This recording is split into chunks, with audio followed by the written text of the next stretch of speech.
right, we have another question from a reader. This one for start with you, Congressman Bacon. 62-year-old Jim Bartlett of Omaha wants to know your position on legalizing marijuana and changing the DEA classification.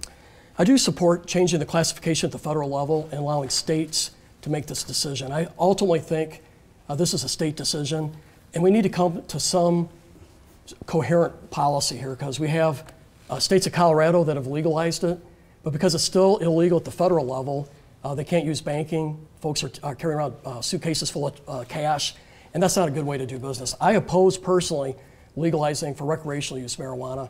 I do think this should be a state decision. Let the states decide, and then that allows states that have legalized it to integrate the financial side of this, because right now it's not working. Same question to you, Ms. Eastman.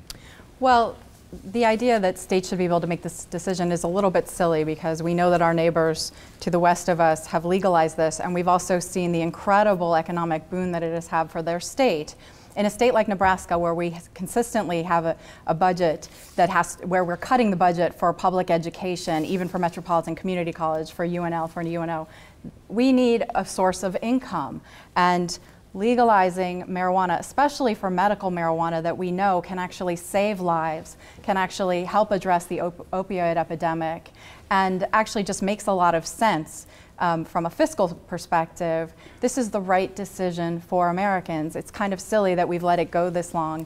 And the reality is we have a lot of people out there using recreational marijuana and then going to prison. I met a guy the other day at his door that was in prison for 2.5 years for having some pot on him. I mean, come on, 2.5 years? We can't afford that. That's why we have so much overcrowding in our prison system. It's one of the reasons.